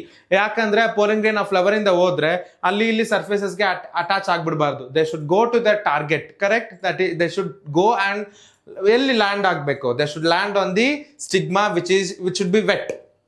So that is why they must be non-sticky and dry pollen. Andre dry pollen andre artha eno? They don't have enough moisture. So I can also call it as less weight. So their weight is also very much less, so that they can easily travel through the wind. So non-sticky, dry pollen, and they have a feathery stigma. Stigma ಏನide ಅದರ part ಅಲ್ಲಿ they have air-like structures. As a result ಏನಾಗುತ್ತೆ? pollen grains ಎಲ್ಲಿಂದ ಬಂದ್ರೂ ಈ flower ಅಲ್ಲಿ trap ಆಗುತ್ತೆ. ಇದನ್ನು ನೀವು ಫ್ಲವರ್ monocots ಅಲ್ಲಿ ನೋಡಬಹುದು. ಸೊ ನೀವು ರೈಸ್, ರಾಗಿ ಇದ್ರೆಲ್ಲ ನೋಡಿ their parts have usually a hairy stigma. So that is one hairy stigma ಅಂತ ಹೇಳ್ಬೋದು, or feathery stigma. Even in case of corn, ಜೋಳ ನೋಡಿರ್ತೀರಲ್ಲ, ಅದರಲ್ಲಿ you have this threads, correct? So this you call it as tassels. That is also stigma only. So the tassels of the corn, okay, this is corn. ಈ ಜೋಳ ಅಲ್ಲಿ ನೀವೇನಿ ದಾರ ದಾರ ತರ ನೋಡಿರ್ತೀರಲ್ವಾ, that is nothing but stigma only. We call them as tassels. So hairy stigma ಏನಕ್ಕೆ? Because pollen grains easily ಅವ್ರನ್ನ trap ಮಾಡ್ಕೊಬಹುದು. Next, large number of pollen grain, because ಇಲ್ಲಿ the pollination is a chance. ಆದ್ರೆ ಆಗ್ಬೋದು, ಆಗದಿರನೂ ಇರಬಹುದು. So in order to get more amount of pollination chances ಜಾಸ್ತಿ ಆಗಬೇಕು ಅನ್ನೋದ್ರಿಂದ they must produce more number of pollen grains. And these will be the main characters of the anemophilous flowers. Very, very important. So what is anemophily now? Pollination by wind, we call it as anemophily. And what are the features? Which have airy stigma and non-sticky dry pollen grain, large number of pollen grains, and small inconspicuous flowers. Next question. Adhe tara we have another kind of pollination. We call it as hydrophily. What is hydro? Water. Phily, pollination. So pollination by water, you call it as hydrophily. Again, you see a very beautiful example in case of two plants, that is Vallisneria and seagrass. ಇದರಲ್ಲಿ specific ಆಗಿ ಕೇಳ್ತಾರೆ, explain the mechanism of pollination in case of Vallisneria and seagrass. ಆಫರ್ ನಾವೇನ್ ಅನ್ಕೊಂಡ್ಬಿಡ್ತೀವಿ ಅಂದ್ರೆ ನೀರಲ್ಲಿ ಬೆಳೆಯೋ ಎಲ್ಲ ಹೂವಾಗ್ಲಲ್ಲೂ ಹೈಡ್ರೋಫಿಲಿ ಆಗುತ್ತೆ ಅಂತ. ನೋ. See for example lotus, water lily ಇವೆಲ್ಲಾನು ನೀರಲ್ಲಿ ಬೆಳೆಯೋದೆ, ಬಟ್ ಇದರಲ್ಲಿ ಹೈಡ್ರೋಫಿಲಿ ಆಗಲ್ಲ. ಬಿಕಾಸ್ ಆ ಫ್ಲವರ್ಸ್ ಅಟ್ರಾಕ್ಟಿವ್ ಆಗಿರುತ್ತೆ, they attract the insects, they produce smell. As a result insects will come and do the pollination. So it is nowhere involved with the water, and the flowers are usually exposed outside, they are outside the water. So hydrophily ಅಂದ್ರೆ pollination by water, but ಯಾವ ತರ plants? Not all aquatic plants, only these plants as you have in your syllabus, that is Vallisneria and seagrass. Vallisneria ಅಲ್ಲಿ ಹೆಂಗಾಗುತ್ತೆ ಅಂದ್ರೆ ಈ female flowers will all be floating, ಈ ಮೇಲ್ flowers ಏನಿರುತ್ತೆ they will float on the surface of the water. So ಹಿಂಗ್ ನೀರ್ ಇರುತ್ತೆ, you can see in the picture also the male flowers will eventually encircle the female flower. So ಇಲ್ಲಿ female flower ಇರುತ್ತೆ ಅನ್ಕೊಳ್ಳೋಣ, ಈ male pollen grain ಹೋಗ್ಬಿಟ್ಟು female flower ಮೇಲೆಗಡೆ on the surface of the water pollination ಆಗುತ್ತೆ. That is in case of vallisneria. Whereas in case of seagrass grass ತರ ಇರುತ್ತೆ and they are inside water, ನೀರ್ ಒಳಗಡೆ ಇರುತ್ತೆ. So flowers are also submerged, flowers are also what submerged, ನೀರು ಒಳಗಡೆ ಇದೆ. ಆ ತರ ಫ್ಲವರ್ಸ್ ಅಲ್ಲಿ ಏನ್ ಮಾಡುತ್ತೆ, they produce the pollen grains which are long, thread like and carried by water currents, water movement ಮೂಲಕ ಏನಾಗುತ್ತೆ ಈ male pollen grains which are long and thread like, you can call it as ribbon shaped pollen grains. ಆ pollen grains ಅದೇ water current ಅಲ್ಲಿ ಹೋಗಿ ಹೋಗಿ ಹೋಗಿ female flowers ನ ರೀಚ್ ಆಗುತ್ತೆ, ಪಾಲಿನೇಷನ್ ಆಗುತ್ತೆ. ಸೊ ವ್ಯಾಲಿಸ್ನೇರಿಯಾ ಹೆಂಗಾಗುತ್ತೆ, it is on the surface of the water and pollen grains are usually spherical. But in this case the pollen grains are long, thread like or ribbon shaped. As a result, the pollination can be achieved in a submerged condition. ನೀರು ಒಳಗಡೆನೆ they can do the pollination. So that is what pollination in case of Vallisneria and seagrass. Seagrass ಗೆ ಇನ್ನೊಂದು ಹೆಸರೇನು, Zostera ಅಂತಾನು ಹೇಳ್ತೀವಿ, ಎರಡು ಹೆಸರಲ್ಲೂ ಕೇಳಬಹುದು. So Vallisneria on the surface and in case of seagrass it is submerged. But you should tell the characters of the pollen grain ಯಾವ ತರ ಇರುತ್ತೆ ಅಂತ. That is what pollination. Next, define zoophily or entomophily. Mention the features of zoophilous and entomophilous flowers. ಇವೆರಡು ಒಂದೇ question. ಅಂದ್ರೆ zoophilous ಗಂದ್ರೂ ಇದೇ ಬರಿಬೇಕು, entomophilous flowers ಗಂದ್ರೂ ಇದೇ ಬರಬೇಕು. But there is one difference between zoophily and entomophily. Zoophily ಅಂದ್ರೆ pollination by animals, zoo. So pollination by animals. What is entomology? Entomology ಅಂದ್ರೆ ಏನು, study of insects. So if the pollination is specifically by insect, you call it as entomophily. Zoophily ಅಲ್ಲಿ ಎಷ್ಟೊಂದು different types ಇದೆ, like myrmecophily, chiropterophily, ಈ ತರ ಎಷ್ಟೊಂದು ಬರುತ್ತೆ based on different kinds of animals. ಅದೇ ತರ ಇದರಲ್ಲಿ zoophily ಅಂದ್ರೆ ಅನಿಮಲ್ಸ್ ಓವರ್ ಆಲ್, ಅದರಲ್ಲಿ ಇನ್ಸೆಕ್ಟ್ಸ್ ಇಂದ ಆದ್ರೆ you call it as entomophily. ಅದ್ರದ್ದು ಫೀಚರ್ಸ್ ಹೆಂಗಿರುತ್ತೆ, the flowers are bright coloured, the flowers are very beautiful because of their colours, ಕರೆಕ್ಟಾ? ಅಂಡ್ ದೇ ಆರ್ ಲಾರ್ಜ್, ದೊಡ್ಡದಾಗಿರುತ್ತೆ flowers. Not in case of anemophily which were very small and ನಿಮ್ಗೆ ಕಾಣಿಸೋದು ಇಲ್ಲ, ಅಷ್ಟು ಚಿಕ್ಕದಾಗಿ flowers ಇರುತ್ತೆ. Showy, ಏನಕ್ಕೆ showy? So that they can attract anything. ನಾವೇ ಒಂದು ಫ್ಲವರ್ ನೋಡಿದ ತಕ್ಷಣ ಅಟ್ರಾಕ್ಟ್ ಆಗ್ತೀವಿ. We are also in one way a pollinator. Sometimes you could do pollination or sometimes you remove it, correct? And then scent, they produce smell, very fragrance smell. So fragrance ಬರ್ತಾ ಇರುತ್ತೆ flower ಇಂದ, thereby attract the insects. ಕೆಲವೊಂದು they also produce foul smell, ಕೆಲವೊಂದು flowers bad smell produce ಮಾಡುತ್ತೆ. They will attract flies, beetles, ಇವಕ್ಕೆಲ್ಲಾನು foul smell ಬೇಕು. Next, they produce nectar and the pollen grains are sticky here. The pollen grains are sticky. Anemophilus alli non-sticky, lightweight, powdery pollen grain. But idral angalla, they are sticky pollen grain. Why they are sticky? So that they can attach to the insect's part. Insect legs go, elgo onduk attach agbeku. Adike they must be sticky. And often flowers chikkadagidre avella joteyalli seri they form an inflorescence again which looks very large to attract the insects or any kind of birds or any animals to that matter.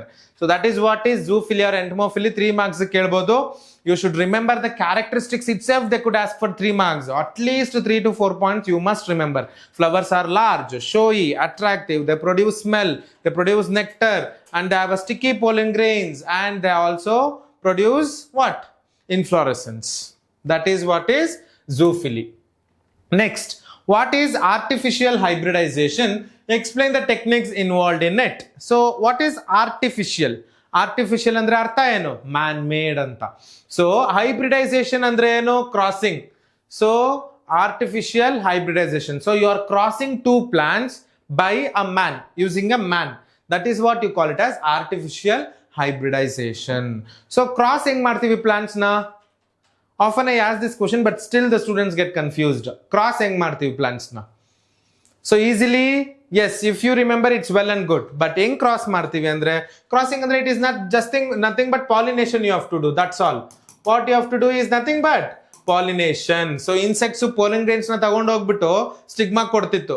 ಆ pollination ನ ನಾವು ಮಾಡೋದೇ artificial hybridization. So you are crossing two different plants to obtain a desired hybrid, making of desired character. ನಿಮಗೆ ಬೇಕಾಗಿರುವಂತ character ನ ಬೇಕು ಅಂತ ಹೇಳ್ಬಿಟ್ಟು ಕ್ರಾಸ್ ಮಾಡೋದು.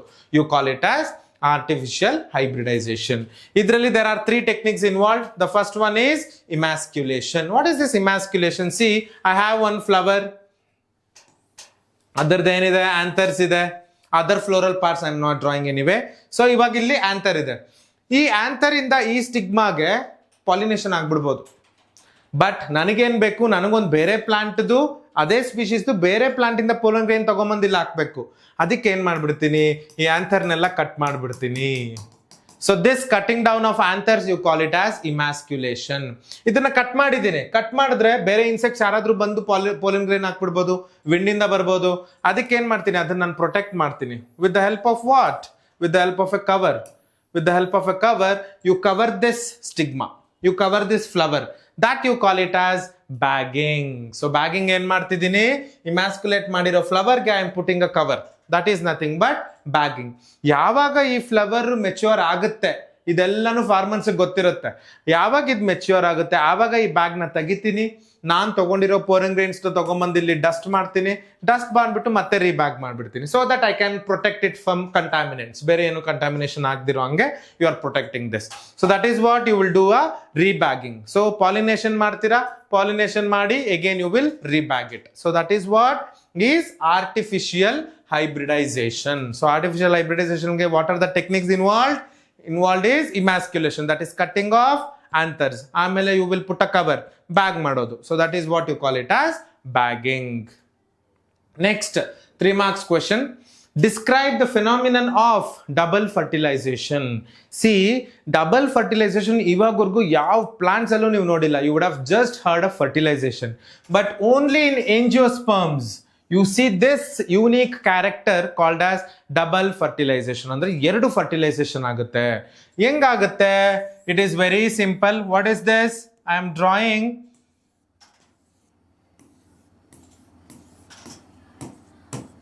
what is this? I am drawing an embryo sac.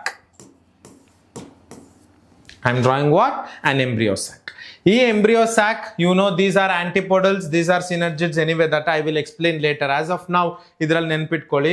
Pollen tube ಇಲ್ಲಿಂದ entry ಕೊಡುತ್ತೆ. Entry ಕೊಟ್ಟ ಆದ್ಮೇಲೆ they carry 2 male gametes. Pollen grains ಅಲ್ಲಿ ಎಷ್ಟು ಮೇಲ್ ಗ್ಯಾಮೆಟ್ಸ್ ಇರುತ್ತೆ? 2. ಆ 2 male gametes one of the synergids ಗೆ ಬಂದು ಏನಾಗೋಗ್ಬಿಡುತ್ತೆ,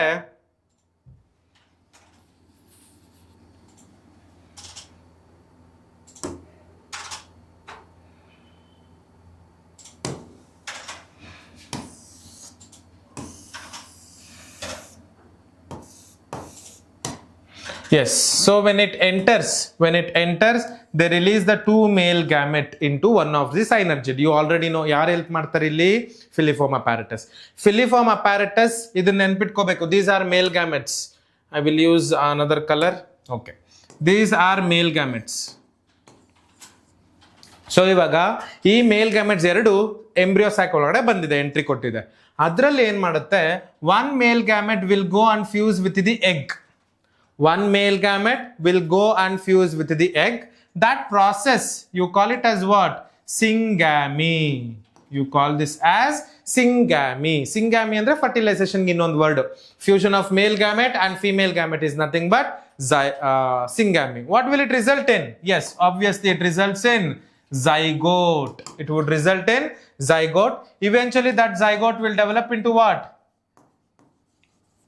Embryo. It will develop into embryo. There is one more male gamete. This one more male gamete will go and fuse with the 2 polar nuclei. They will go and fuse with the 2 polar nuclei. The process is called as triple fusion. Fusion ಅಂದ್ರೆ ಏನು? Fuse ಆಗೋದು ಒಂದಕ್ಕೊಂದೆಲ್ಲ.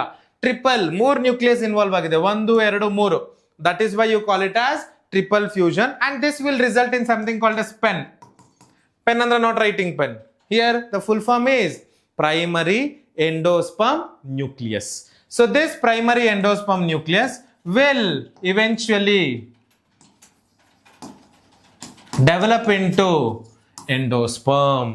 So ಎರಡು fertilisation ಆಗ್ತಿದೆ, syngamy ಮತ್ತೆ triple fusion. That is why you call this process as double fertilisation. So double fertilisation 1 mark or 2 mark ಕೇಳಿದ್ರೆ ಏನ್ ಹೇಳ್ತೀರಾ?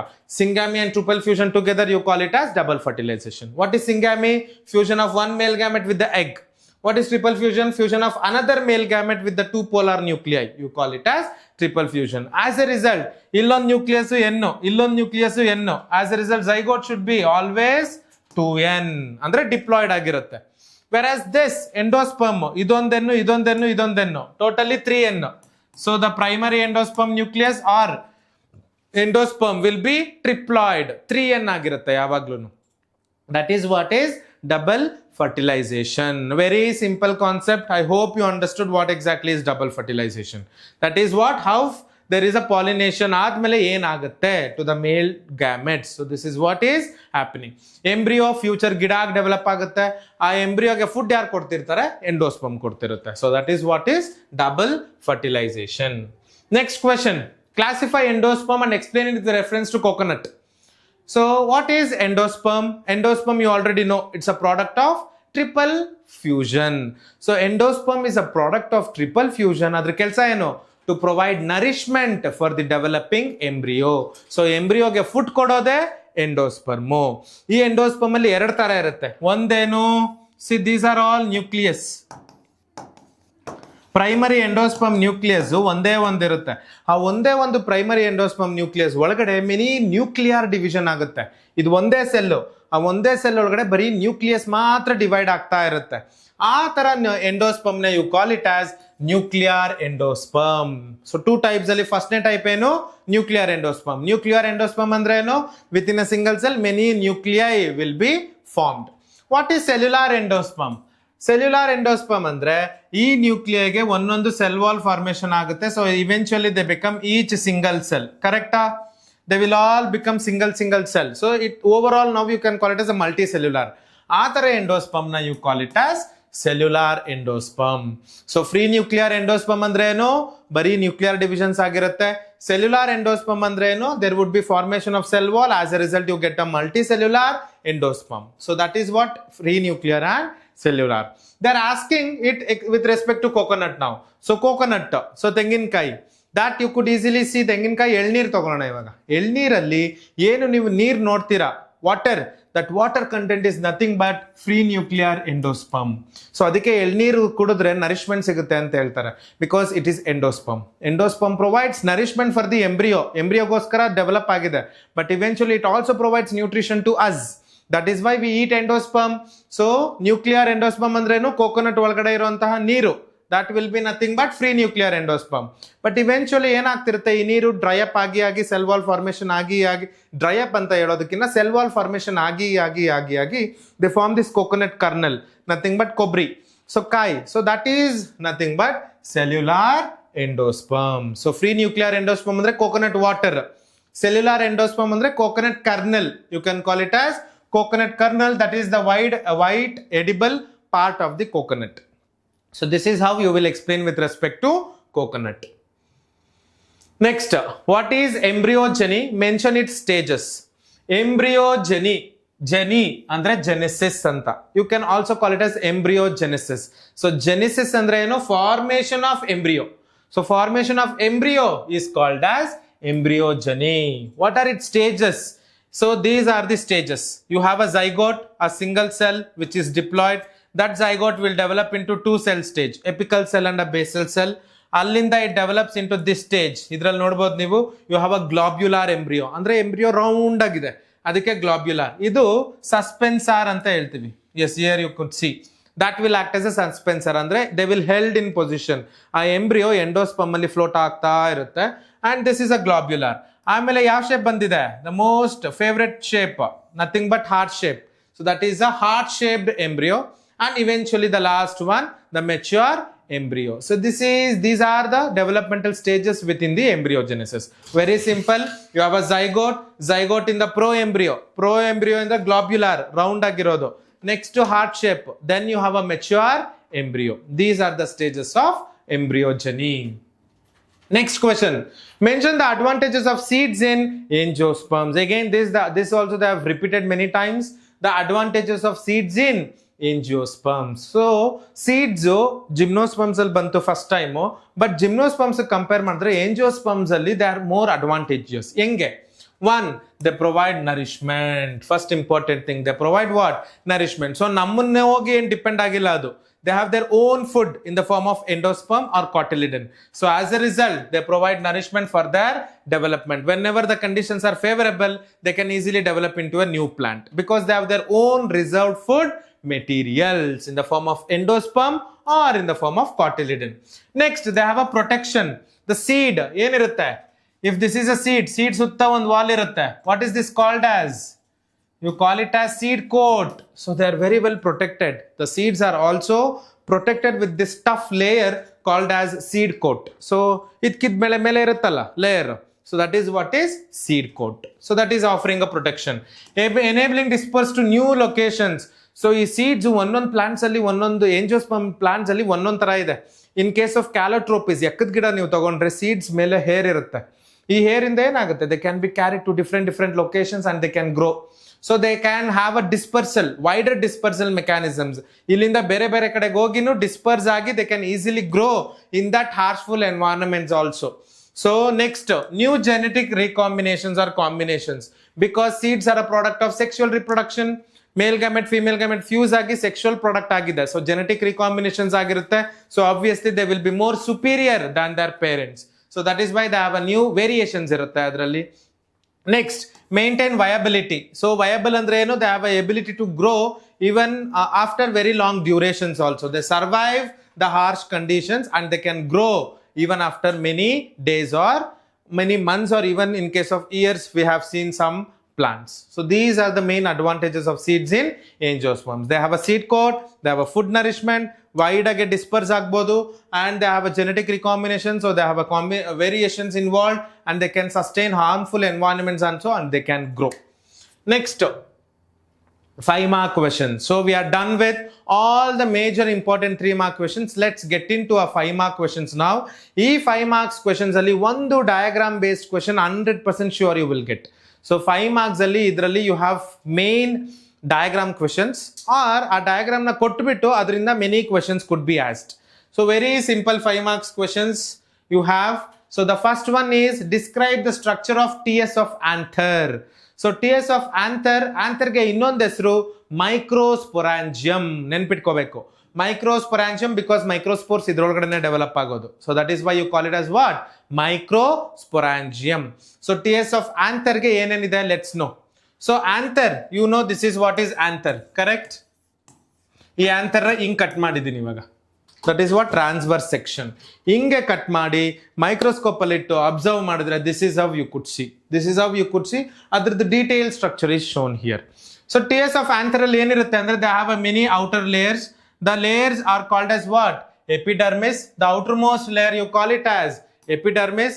ಅದ್ರ ಒಳಗಡೆ ಲೇಯರ್ ಎಂಡೋಥೀಸಿಯಂ, ಅದ್ರ ಒಳಗಡೆ layer middle layers. Middle layers can be 2, 3, it varies in different kinds of plants.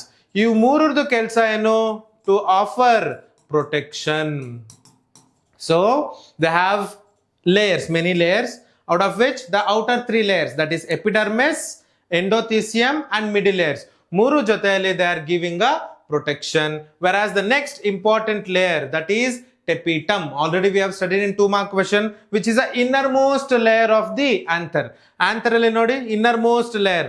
This layer is usually called as tapetum and they provide nourishment for the developing microspores. ಈ tapetum ಒಳಗಡೆ microspores ಇರುತ್ತೆ. You can also call it as sporogenous tissue. That sporogenous tissue will eventually develop into microspores. Our microspores will eventually develop into pollen grains. As a result, ಈ tapetum ಏನ್ ಮಾಡುತ್ತೆ?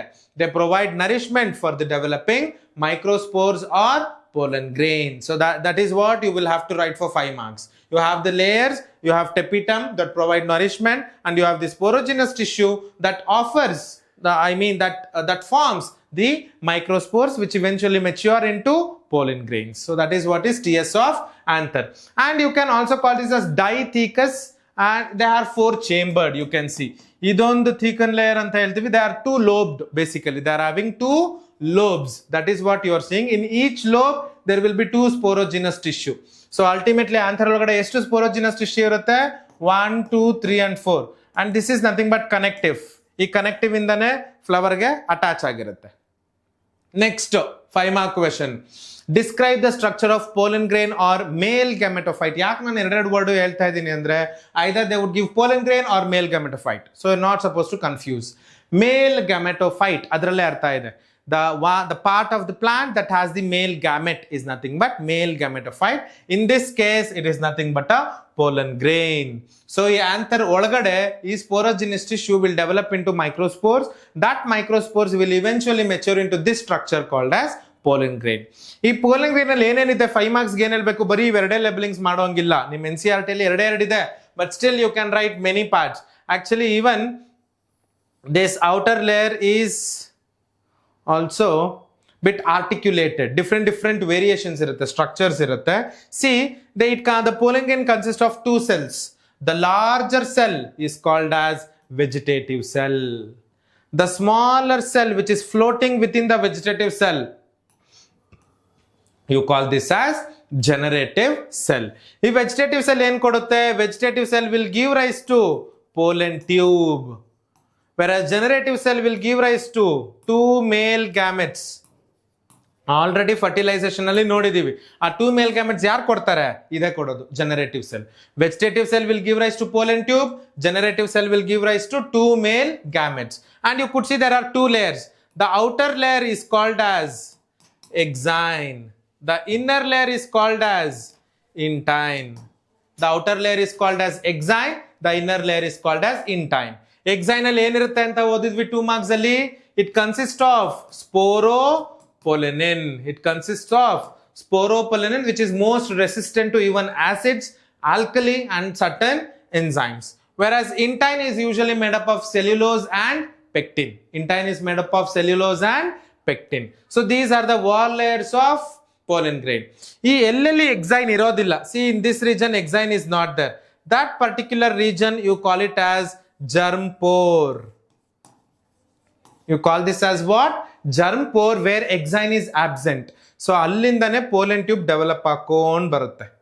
So germ pore, ಏನಕ್ಕೆ ಇದನ್ನ germ pore ಅಂತ ಇದೀವಿ, because from that opening, that pore only, the pollen tube arises. So that is why you call it as a germ pore.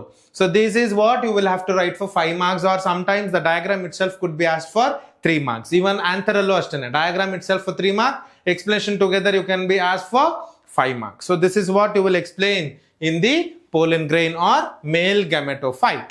Next question. Describe the structure of anatropous ovule, also called as megasporangium. Now anther ge ಏನಂತಿದ್ವಿ, microsporangium.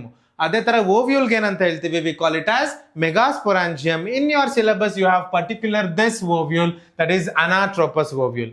Anatropous ಅಂದ್ರೆ inverted ovule. Ovule ಯಾವಾಗಲೂ see, if this is the opening, so ಈ ತರ ಇರಬೇಕು ovule, but in this case it is not like this. ಇದು stock ಇಲ್ಲೇ ಇದೆ, so ಅದಕ್ಕೆ ಇದು ಉಲ್ಟಾ, inverted. So such kind of ovule you call it as what? Anatropous ovule. What are the parts of anatropous ovule? They have a stalk. The stalk of the ovule you call it as what?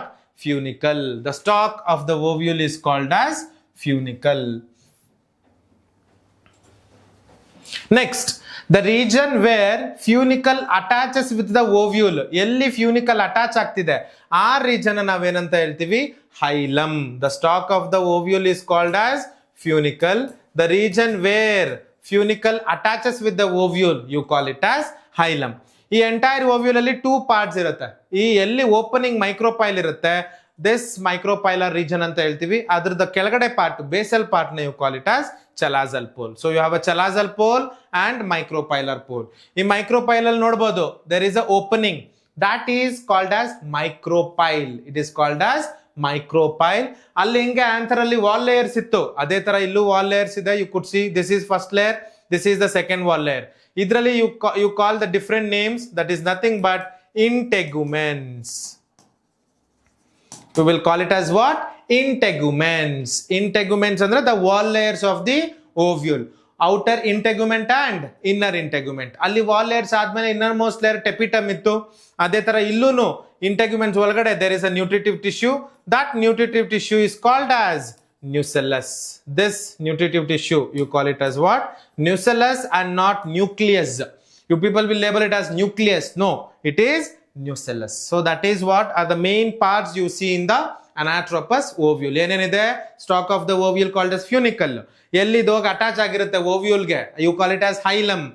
Then you have an opening called as micropyle. The region opposite to micropyle you call it as a what? Chalazal region. So within this ovule you have a wall layers, the outer and inner. Eradu joteli you can call it as integument. If you want to label both, you can label it as outer integument and inner integument. All wall layers olagade the nutritive tissue is present. That is nothing but nucellus. Adru olagade enide the most important structure, that is the embryo sac.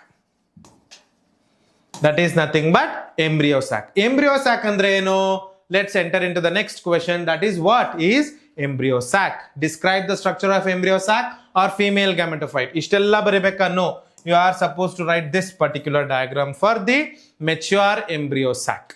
In mature embryo sac there are 3 cells towards the chalazal end. You call them as antipodals. 3 cells towards the chalazal end is called as antipodals. 3 cells towards the micropylar end, you call it as egg apparatus. Eradu joteli enanta heltivi? Egg apparatus. Egg apparatus alli 3 cell ide. Adralli 2 cell na synergids anta heltivi, 1 cell na egg anta heltivi. So ultimately embryo sac micropylar end alli enide? Egg apparatus ide. Adralli 2 synergids ide, 1 egg ide. Ee synergids alli there are finger like projections you could see. These finger like projections are called as filiform apparatus. It is called as filiform apparatus, which we have already studied in a 2-mark question. Then you have 2 nuclei. This is the largest cell in the embryo sac. It purti one cell. So that single cell you call it as a central cell, which is having 2 polar nuclei. They are having 2 polar nuclei. This is what you will describe in an embryo sac. Eventually ಏನು ಹೇಳಬೇಕು? ಎಷ್ಟು cell ಇದೆ ಇದರಲ್ಲಿ? 1 2 3 4 5 6 7. So there are, it is nothing but totally 7 celled. ಎಷ್ಟು nucleus ಇದೆ?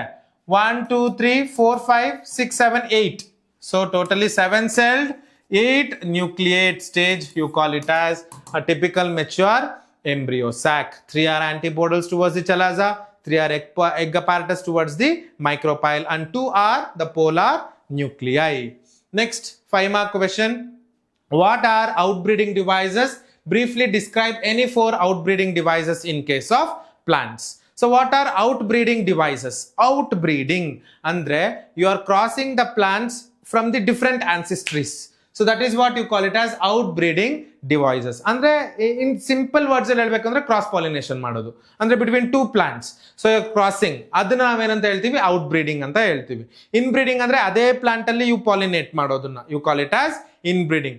Inbreeding ಮಾಡ್ತಾ ಇದ್ರೆ ಜಾಸ್ತಿ ಸರಿ ಏನಾಗಿ ಹೋಗ್ಬಿಡುತ್ತೆ ಅಂದ್ರೆ it results in something called as inbreeding depression. ಅಂದ್ರೆ ಅದರಿಂದ ಬರೋ offsprings will be much weaker when compared to their parents. Whereas when you do a cross pollination, adrinda baro offsprings will be more superior than the parents. That is why outbreeding is encouraged. Andre cross pollination is encouraged in the plants. A cross pollination agbeku annodike ee plants enen ಮಾಡ್ಕೊಂಡಿದೆ devices. That is what is the first device, dichogamy. Di andre 2. ಇಲ್ಲಿ anther ಮತ್ತೆ stigma ಎರಡು different time ಅಲ್ಲಿ mature ಆಗುತ್ತೆ. You see in autogamy, anther and stigma should mature at the same time ಅಂತಿದ್ವಿ because self pollination. But ಇಲ್ಲಿ ಏನಾಗಬೇಕು? Anther and stigma should mature at different time. Different time ಅಲ್ಲಿ mature ಆಗ್ತಿದ್ರೆ ಒಂದೇ flower ಅಲ್ಲಿ self pollination ಆಗಕ್ಕಾಗಲ್ಲ. So cross pollination ಆಗಬೇಕು. That is one. Second thing is archogamy. What is this archogamy? ಈ ಮೇಲ್ part ಗೆ ಮತ್ತೆ ಫಿಮೇಲ್ ಪಾರ್ಟ್ ಮಧ್ಯೆ ಒಂದು ಬ್ಯಾರಿಯರ್ ಇರುತ್ತೆ, ಒಂದು ಆಬ್ಸ್ಟೆಕಲ್ ಇರುತ್ತೆ, ಒಂದು ಅಡ್ಡ ಇರುತ್ತೆ. ಆಸ್ ಅ ರಿಸಲ್ಟ್ ಇಲ್ಲಿಂದ ಪೋಲೆನ್ ಗ್ರೇನ್ ಈ ಸ್ಟಿಗ್ಮಾ ಒಳಗಡೆ ಬೀಳಕ್ ಆಗೋದೇ ಇಲ್ಲ. ಸೊ ಸೆಲ್ಫ್ ಪಾಲಿನೇಷನ್ ಆಗೋದೇ ಇಲ್ಲ. That you call it as archogamy. Archogamy ಅಂದ್ರೆ there is a physical barrier between anther and stigma. Third one, self incompatibility. Compatibility ಅಂದ್ರೆ ಏನು? ಮ್ಯಾಚಿಂಗ್. Incompatibility ಅಂದ್ರೆ ಏನು? Non matching. So self incompatibility ಅಂದ್ರೆ ಏನು? ಆ ಪ್ಲಾಂಟ್ ಅಲ್ಲಿ ಆ ಫ್ಲವರ್ ಅಲ್ಲಿ ಅದರದೇ ಪೋಲನ್ ಗ್ರೇನ್ ಬಿದ್ರೆ they can identify, it can recognise, okay this is my pollen grain, so I am not allowing it to grow. ಯಾವ್ದಾದ್ರು ಬೇರೆ ಪೋಲನ್ ಗ್ರೇನ್ ಬಂದ್ರೆ then it will allow it to grow. That process you call it as self incompatibility. Self incompatibility andre enu? To avoid self pollination, they will not allow their own pollen grains to grow. Instead bere pollen grains bandidre they will allow it to grow. That is what is self incompatibility. Our pollen grains na avare match ಮಾಡ್ಕೊಳ್ಳಲ್ಲ, ಅದನ್ನೇ self incompatibility. The last one is unisexuality. Unisexuality ಅಂದ್ರೆ ಏನು? ಇದರಲ್ಲೇ ಅರ್ಥ ಇದೆ, unisex. So it is a single sex. Male is different, female is different. So male flower ಬೇರೆ, female flower ಬೇರೆ. As a result ಇಲ್ಲಿ cross pollination ಮಾತ್ರನೇ ಆಗೋ chances ಇರುತ್ತೆ. That is why unisexuality is also an outbreeding devices that you could see very well in case of a papaya plant, wherein the male plant is different, female plant is different. As a result illi cross pollination ne agbeku. So these are the 4 outbreeding devices you should know. Outbreeding enik ಮಾಡಬೇಕು? To encourage the cross pollination. Cross pollination enik encourage ಮಾಡಬೇಕು? To break inbreeding depression. So that is what is the outbreeding devices. Next, you have only 2 last 5 mark questions. So the last 2 5 mark question is with respect to embryo. They will ask you to describe the structure of embryo with a neat labeled diagram, or diagram itself could be asked for a 3 mark question. So what is this dicot embryo? As the name tells, dicot. So di andre enu? 2, and they have 2 cotyledon. As you could see, there are having 2 cotyledon. That is why you call this as a dicot embryo. So this is an embryo having 2 cotyledon. ಇದಕ್ಕೊಂದು Axis ಹಾಕ್ಬಿಡೋಣ. This I can call it as an axis. ಇವಾಗ ಅರ್ಥಗೆ ಒಂದು Axis ಇರುತ್ತಲ್ಲ, the central line. ಅದೇ ತರ ಇದಕ್ಕೆ ಒಂದು central line ಹಾಕೊಂಡ್ಬಿಟ್ರೆ you call it as embryonal axis. ಯಾವ್ದು cotyledon ಮೇಲೆ region ಇರುತ್ತೆ ಅದನ್ನ you call it as epicotyle. You call this as what? Epicotyle. The region below the cotyledon you call it as what? Hypocotyle. So ಏನು ಹೇಳ್ಬೋದು ಇದರಲ್ಲಿ? Dicot embryo they have 2 cotyledons. The 2 cotyledons, when you put an embryonal axis, the region above the embryonal axis will be called as epicotyle. The region below the embryonal axis you call it as hypocotyle. Epicotyle ಅಲ್ಲಿ ಯಾರು ಇರ್ತಾರೆ? Shoot apex ಇರುತ್ತೆ, nothing but plumule. Epicotyle ಅಲ್ಲಿ plumule ಇರುತ್ತೆ, hypocotyle ಅಲ್ಲಿ radical ಇರುತ್ತೆ. Plumule will give rise to shoot system, ಮೇಲೆ parts, whereas radical will give rise to root system. ಯಾವ್ದು ಫಸ್ಟ್ ಬರುತ್ತೆ? shoot or root? Root. So root first ಬರೋದ್ರಿಂದ they are very sensitive. ಅದಕ್ಕೆ they are very well protected with the help of root cap. Also root cap perceives gravity. So this is what you will tell in the case of a dicot embryo. Dicot embryo consists of 2 cotyledons having an embryonal axis. The region above is called as epicotyle. The region below is called as hypocotyle. Epicotyle ಅಲ್ಲಿ plumule ಇರುತ್ತೆ, that give rise to shoot system. Hypocotyle ಅಲ್ಲಿ radical ಇರುತ್ತೆ, that give rise to root system. And root cap is there to protect the radical. Next 5 mark question is monocot embryo structure. Monocot embryo, as you could see in case of grasses, correct? Monocot andre yaru? All the poaceae, that is monocot. ಒಂದೇ cotyledon ಇರಬೇಕು. ಇವರಲ್ಲಿ ಎಷ್ಟು cotyledon ಇದೆ? They just have one single cotyledon. This single cotyledon in case of grasses you call it as scutellum. Multiple choice allu kelbodu. The single cotyledon in case of grass is called as what? It is called as scutellum. Again illu ಏನು ಹಾಕಬೇಕು? Embryonal axis hockey. The region above will be called as epicotyle. The region below will be called as hypocotyle. Epicotyle ಅಲ್ಲಿ ಏನಿರುತ್ತೆ? Plumule ಇರುತ್ತೆ. ಇದರಲ್ಲಿ they have labeled it as shoot apex. Shoot apex is nothing but plumule. ಇಲ್ಲಿ ಏನಿರುತ್ತೆ? Hypocotyle ಅಲ್ಲಿ radical ಇರುತ್ತೆ. But ಈ plumule and radical in case of monocots they are protected with the membranous sheaths. ಅಂದ್ರೆ ಈ plumule ಹಿಂಗಿದ್ರೆ they are protected with the membranous sheaths. ಈ ತರ ಈ membranous sheaths ನ ಏನಂತ ಹೇಳ್ತೀವಿ? ಕೋಲಿಯಾಪ್ಟೈಲ್. ಪ್ಲ್ಯೂಮ್ಯೂಲ್ ನ ಪ್ರೊಟೆಕ್ಟ್ ಮಾಡೋದು. ರಾಡಿಕಲ್ ನ ಪ್ರೊಟೆಕ್ಟ್ ಮಾಡೋದು ಕೋಲಿಯೋರೈಸಾ. membranous sheaths ಅಂದ್ರೆ ತೆಳ್ಳ layer. You can remember this words also. Coleoptile, P for plumule, ಇಲ್ಲಿ R for radical. So coleorhiza protects radical, coleoptile will protect the plumule. So obviously even this radical is having a root cap for its protection, and there is one additional structure called as epiblast that will the function is not specifically known, but act as a supporting structure. It acts as a supporting structure. So these are what you should write for a monocot embryo. Monocot embryo consists of a single cotyledon called as Scutellum, it has an embryonal axis, the region above epicotyle, the region below hypocotyle. Epicotyle plumule irutte, but plumule is protected by coleoptile, the membranous sheets.